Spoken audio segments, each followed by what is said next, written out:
Imágenes del poder.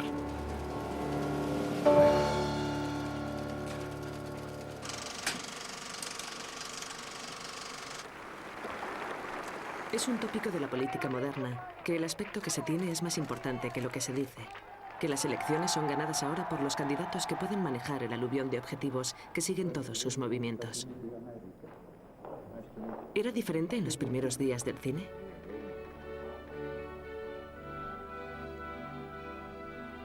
Antes de que hubiera imágenes móviles, un líder podía esperar ser visto solo por una pequeña proporción de sus súbditos durante su vida. Eran figuras remotas, casi míticas.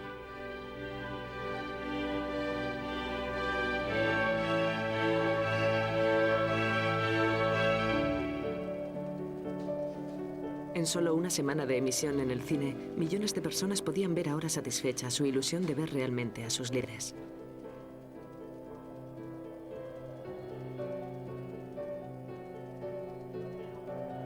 A los reyes y presidentes se les ofrecía una oportunidad incomparable para proyectar el espectáculo de su poder allá donde fueran proyectadas las películas. Sus altezas reales fueron mostradas a tamaño natural en la pantalla y los retratos eran excelentes. La realeza se reconoció como nunca había sido retratada antes. La mayoría de las familias reales de Europa se adaptaron rápidamente al nuevo medio. Las cortes reales danesa y rusa encargaron una extensiva cobertura en cine de la vida en la corte. La familia real británica tuvo un mal comienzo. En junio de 1896, Bert Acres, uno de los primeros realizadores británicos, hizo un agujero en un lienzo de la entrada a una exposición en Cardiff para obtener una imagen de la llegada del príncipe de Gales. Se originó un escándalo cuando la película, ahora perdida, reveló al príncipe rascándose la real oreja.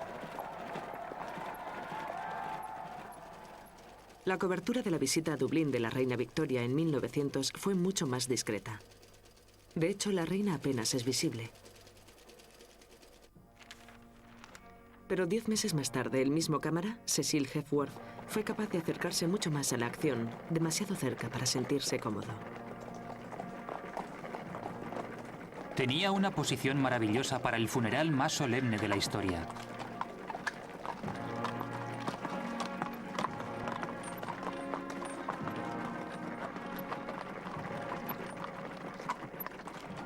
Entonces, en el momento de mayor tensión, se rompió el silencio. Si se hubiera cumplido mi deseo más ferviente, la tierra se habría abierto a mis pies y me hubiera tragado junto con mi horrible máquina. Pero el ruido tuvo un efecto curioso. Llamó la atención del nuevo rey, Eduardo VII.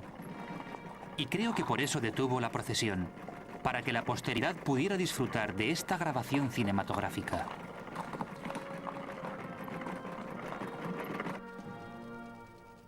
Pero incluso el amigo del cine Eduardo VII creía que había límites.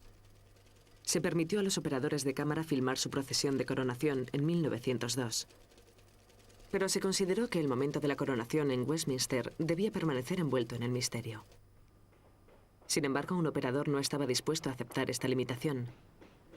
Georges Méliès recurrió a una solución que le era familiar. Representó una coronación. Las autoridades inglesas se negaron a permitirme filmar durante la ceremonia, pero me autorizaron a reconstruir la escena bajo la benevolente supervisión del maestro de ceremonias. Y con la colaboración de todos los dignatarios civiles y militares, pude hacer detallados dibujos del mobiliario y los trajes, así que pude hacer una recreación de la escena históricamente exacta.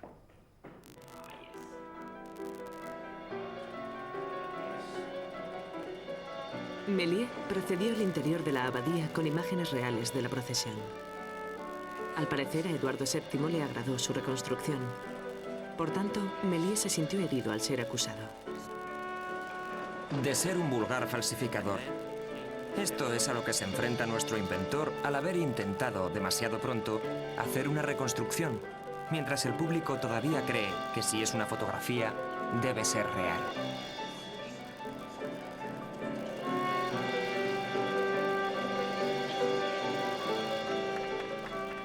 Cada vez se organizaban más ceremonias para acomodarse a las cámaras cinematográficas, aunque se mantenían a una distancia discreta.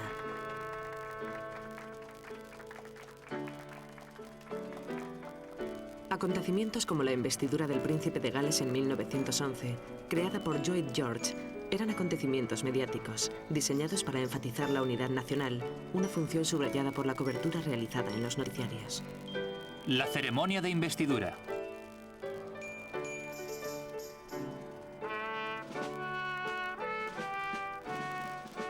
La presentación en la puerta del rey.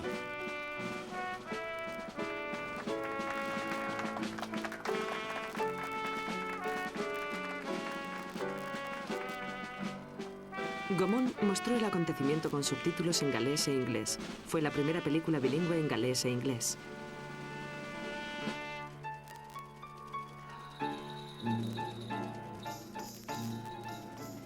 Y la película del segundo Durbar de Delhi fue diseñada para impresionar al espectador con la unidad y el poder del Imperio Británico. El rey Jorge V visitó la India en persona para el Durbar más magnífico de la historia. Sin embargo, el evento resultó muy duro para el hombre que se encontraba en el centro de todo. Estaba bastante cansado después de llevar la cabeza durante 3 horas y media. Me dolía la cabeza, ya que es bastante pesada. Aunque está claro que le resultaba incómodo, Jorge V se propuso proporcionar imágenes para la prensa. Su Majestad recibe a Monsieur Poincaré y al general Joffre. Cuando llegó la Primera Guerra Mundial, el cine ya no estaba limitado a un público de clase trabajadora. Una visita a los heridos en un campo de heridos. Y el rey aceptó la necesidad de ser visto en películas de propaganda en el frente occidental.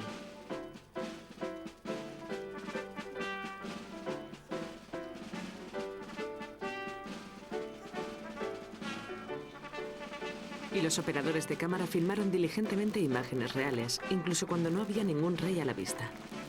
En la carretera, tropas australianas y neozelandesas dando a su majestad una calurosa bienvenida.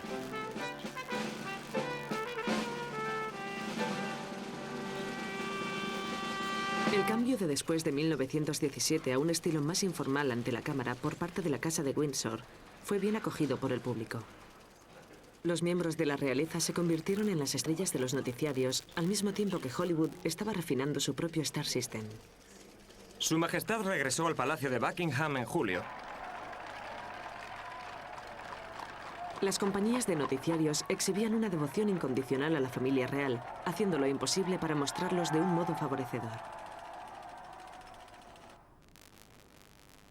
Incluso una final de la Copa se convierte en una historia real. En 1923 hubo una invasión del campo antes del saque de comienzo. En la versión para el noticiario hecho por Topical Budget, el rey prácticamente salva la situación. El rey invita a la multitud bajo el arco real.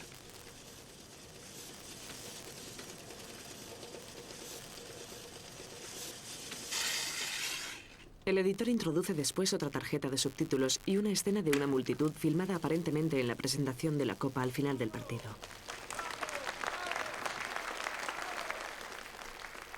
Eduardo, príncipe de Gales durante esta época, era más popular incluso que sus padres. Al igual que el príncipe Carlos, Eduardo era un jinete entusiasta. HRH es un jinete intrépido. Aparecía regularmente disputando carreras de obstáculos. Siempre ambicioso. Desgraciadamente no se le daba muy bien. Los operadores de cámara solían reunirse en la primera valla a la espera de una caída. Mala suerte, señor. A pesar de su irritación, los realizadores conocían los límites permitidos. Hasta su abdicación no hubo ninguna referencia en los medios a la relación del príncipe con la divorciada señora Simpson, aunque los noticiarios estaban siempre ávidos de historias de la realeza. Explotar los sentimientos patrióticos resultaba útil para los monarcas. Para los políticos ambiciosos era esencial. Lloyd George saltó a la fama como patriota galés. Pancho Villa como patriota mexicano. Churchill como patriota británico. Pero el hombre que los supera a todos, el creador de las imágenes políticas para la prensa, fue Theodore Roosevelt. Apareció en más de 380 películas en 20 años. El presidente en Hollywood es una antigua tradición americana. Su primera gran oportunidad llegó con la guerra hispanoamericana en Cuba en 1898. También fue una gran oportunidad para el realizador Albert Smith. Una ola de patriotismo puede ser tan valiosa para un realizador como una ola de pasión. El afán de publicidad del señor Roosevelt estaba en su momento más álgido. Cuando Roosevelt fue a Cuba como uno de los comandantes de la compañía de caballería de los Rough Riders, se aseguró que su propio caballo, una cámara y un cámara fueran con él.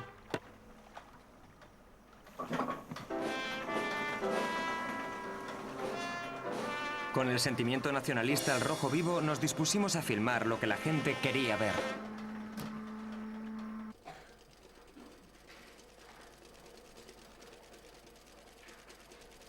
Los Rough Riders y Roosevelt recibieron la cobertura que les dio un estatus casi mítico. Y cuando necesitaban añadir algo, la compañía Edison filmaba sencillamente escenas adicionales de vuelta en casa con Theodore Roosevelt en el centro de la patriótica imagen.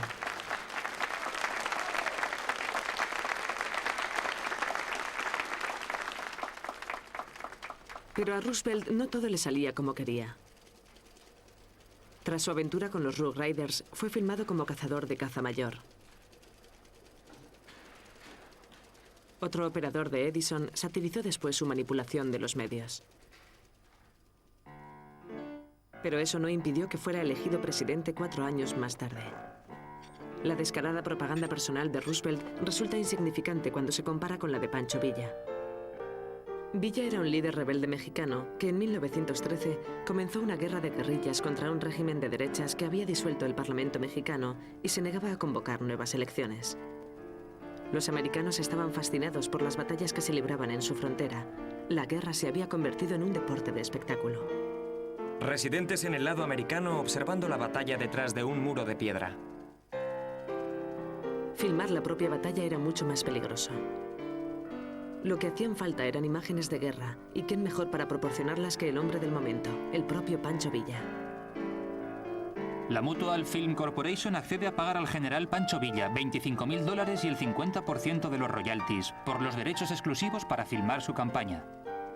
Los rivales de la Mutual se quedaron atónitos ante este primer intento de periodismo sensacionalista, pero el New York Times pronto se dio cuenta de que Villa tendría problemas para cumplir su parte del contrato.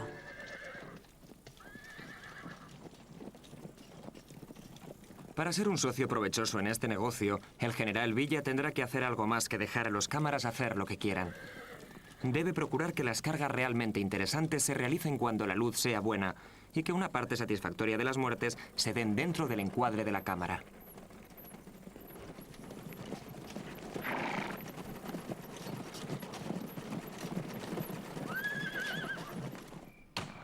Desgraciadamente para la Mutual, la mayor parte de las batallas cruciales de Ojinaga se libraron en la oscuridad.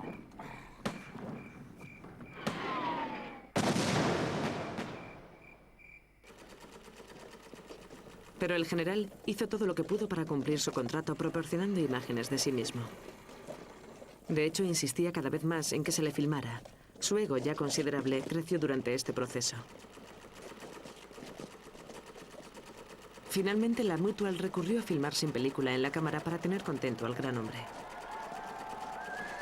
Las cámaras ayudaron a transformar a Pancho Villa de un rebelde afectado en una leyenda mexicana. La cámara esconde tanto como revela, y rara vez va más allá de la pose pública. También hubo políticos británicos que comprendieron rápidamente el valor del cine y las imágenes para la prensa. La gran batalla anarquista de Lee's End. 700 policías y militares esforzándose por capturar a los asesinos de policías. En 1911, un grupo de anarquistas letones disparó a 3 policías y fueron atrapados en una casa en Sydney Street. Winston Churchill, entonces secretario de Interior de los liberales, se aseguró de aparecer en aquel lugar. Nos preocupa observar fotografías en los periódicos ilustrados del secretario de Interior en la zona de peligro. Comprendo lo que estaba haciendo el fotógrafo, pero ¿por qué el secretario de Interior? El líder Tory Balfour era escéptico con respecto a los motivos de Churchill. Cuando el secretario de Churchill fue a ver sus primeras imágenes a un cine local, quedó desconcertado por la reacción. ¡Disparadle! Los políticos británicos tenían que ser mucho más cuidadosos con el modo en el que utilizaban el cine que sus colegas americanos. En 1916 podía ser suficiente con esta extraña película, La entrevista muda.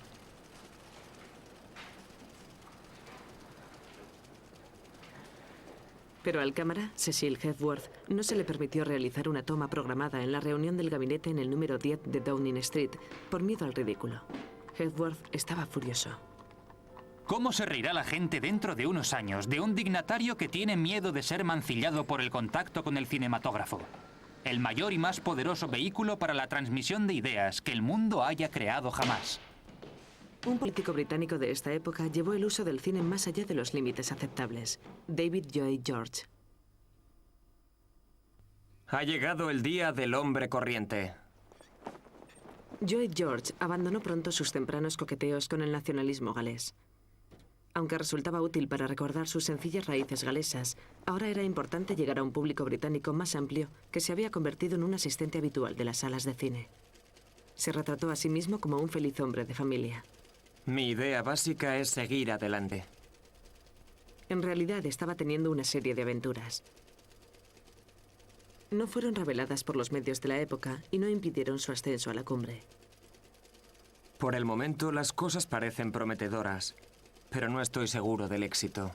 Pero incluso cuando se convirtió en primer ministro, Lloyd George siguió preocupándose por complacer a las cámaras de los noticiarios. Pero tenía planes más ambiciosos. El primer documental dramático sobre un político vivo. Dio su bendición a un plan de Harry Rawson, fundador de la compañía Ideal Film, para hacer un largometraje.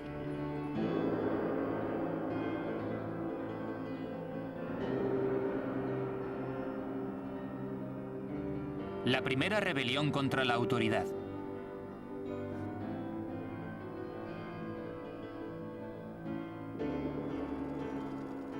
Rawson no desaprovechó ninguna oportunidad para subrayar las conexiones con la guerra que se libraba en aquel momento. La historia de David y Goliat.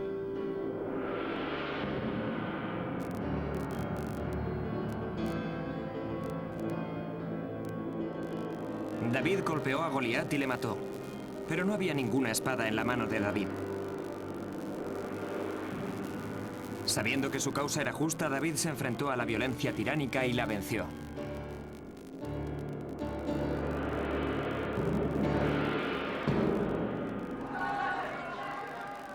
La película incluía imágenes del periodo antibélico de Lloyd George, una representación de un mitin en Birmingham en el que había sido interrumpido por los partidarios de la guerra de los Boer.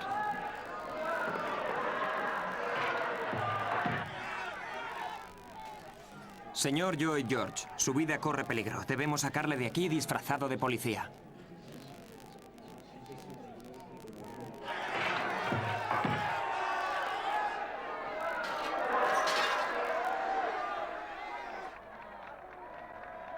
La película también representaba un triunfo en las elecciones.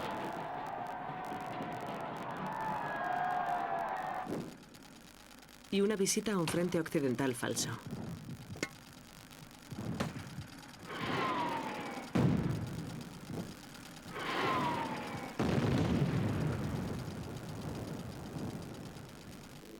El punto culminante de la película era una representación del primer discurso de Lloyd George como primer ministro. Es la mayor guerra jamás librada. Las cuestiones unidas a ella son las más graves que jamás han acompañado a un conflicto en el que la humanidad se haya visto envuelta.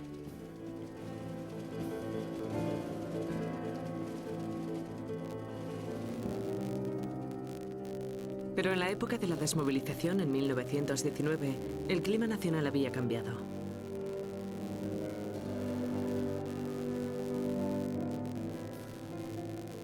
La película intentaba ser sensible con los sentimientos de dolor y desilusión. Siempre he confiado en que lo superaríamos. Pero sé que estáis luchando por lo correcto y que el Dios de la rectitud nos ayudará. Pero el auténtico Lloyd George era consciente de que se estaba convirtiendo en un objetivo tanto de la derecha como de la izquierda. En octubre de 1918, la revista John Bull publicó un artículo de Horatio Bottomley, un periodista de derechas. En él se afirmaba erróneamente que Ideal era una compañía alemana y correctamente que Rawson era un judío que había cambiado su nombre a partir de Rosenbaum. Eso era suficiente en el clima histérico de la época. Ahora se corría el riesgo de que la película se convirtiera en un embarazoso escándalo.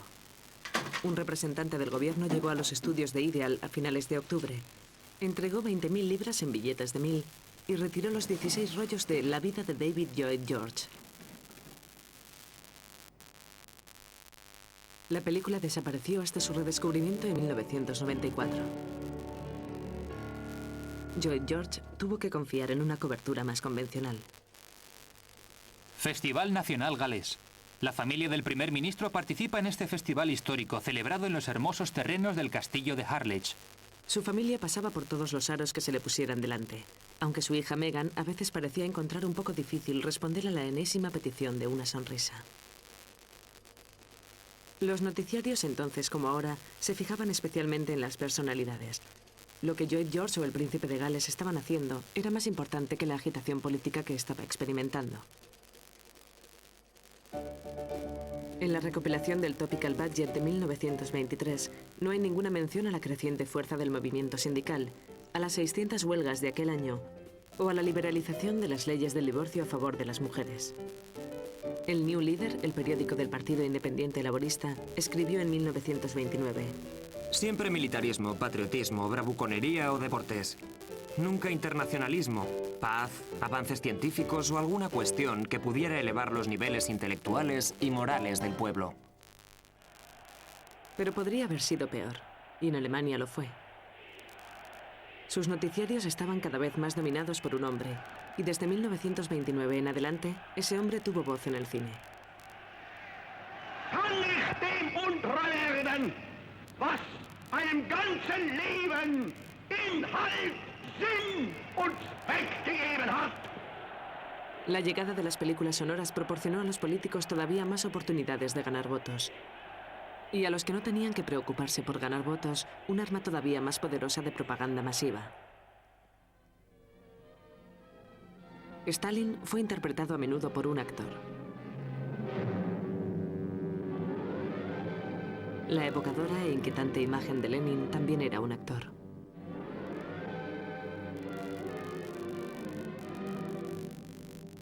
$50 años después, un exactor ocupó el cargo más poderoso de la Tierra. El espectáculo del político como actor había alcanzado la mayoría de edad. La distinción entre la realidad y la ficción, entre el poder y las imágenes del poder, es tan difícil de ver claramente ahora como lo era cuando comenzó el cine.